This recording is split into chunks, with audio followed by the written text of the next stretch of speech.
Probably the coolest kid you'll ever meet, and I'm here to explain photosynthesis with Miles Easton and Michael Kolechko. Good. So, in photosynthesis, there's two kinds of reactions. There's the light-dependent reactions and the light-independent reactions. Today, I'm going to focus on the light-dependent reactions. So first of all, for the light-dependent reactions, the reactant in this reaction is light photons and H2O. Also, the H2O then gets split off into oxygen and hydrogen ions. Then the oxygen gets released, because why not? The hydrogen and light photons work together to form ATP energy and NADPH. Gotta get that one right, not NATP, it's NADPH, trust me. And ATP molecules and NADPH molecules then move from the light-dependent reactions to the light-independent reactions, and that's basically the Calvin cycle. You're probably failing school right now, right? And you have no clue what the electron transport chain is, and we're going to tell you that right now. You thought we were done with the first stage in photosynthesis, but we're not. Michael forgot to explain the electron transport chain. That's why I'm here. Alright, so basically the inner membrane has a series of, what are they called? Pumpers? Protein pumps? Protein pumps. Wow.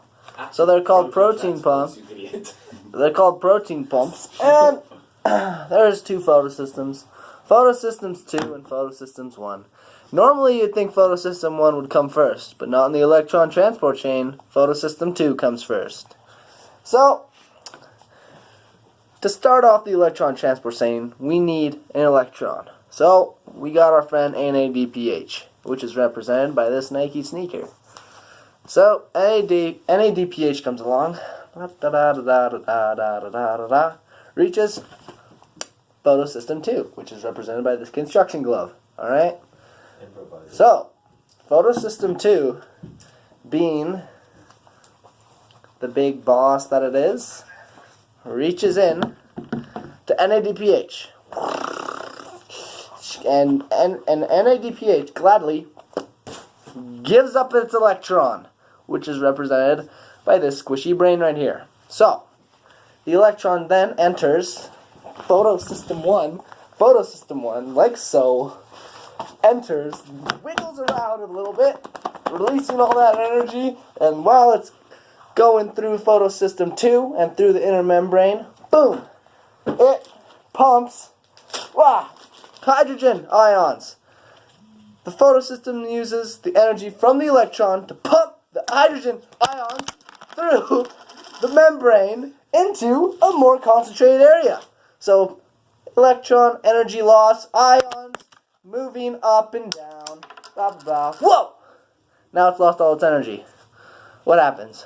God, we don't know. So, but then, it reaches photosystem 1. The very, very happy photosystem 1. And what this awesome photosystem does, the electron gets into it and it gives it its energy back. It re-excites the electron. So it just squished it there. And, now this electron is excited again. It has energy to waste. So it enters the ATP synthase. Blah, blah, blah, blah, blah.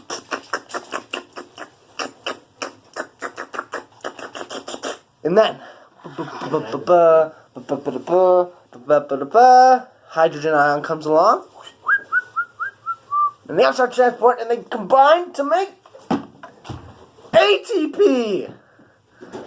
And that is what powers the cell, so life can go on.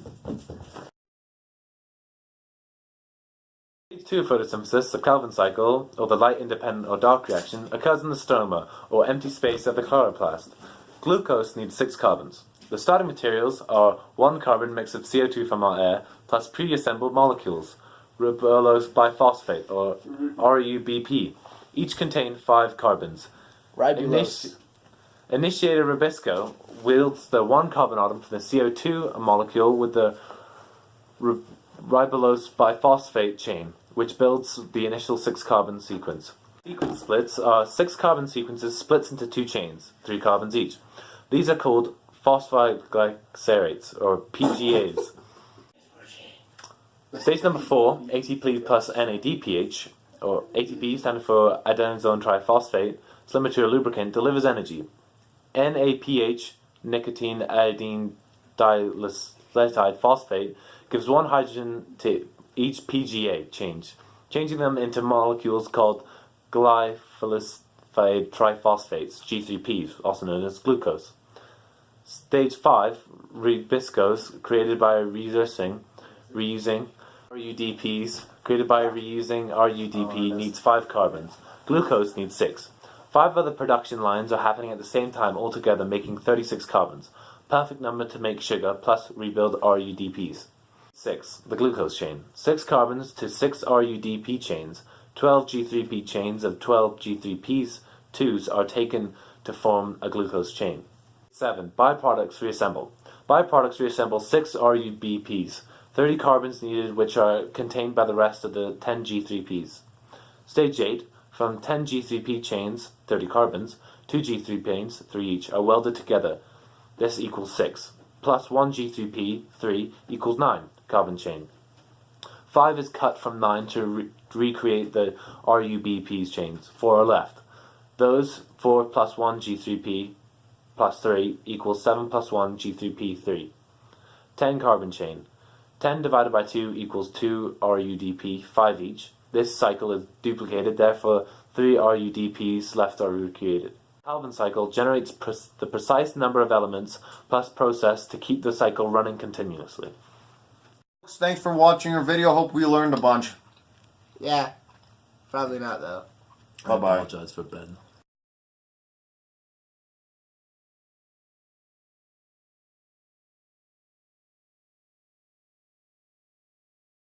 Similar to the lubricant, delivers it. Oh my god. Glucose needs 6 carbons. So, oh fuck, I hate. Why would they write that? Yeah. Wait for it. Electrons and uses their energy for pumping protons. The mitochondrial electron transport chain uses electron energy for pumping protons from the mitochondrial extracellular into membrane space, increasing proton concentration in that place. The only way the protons can escape is through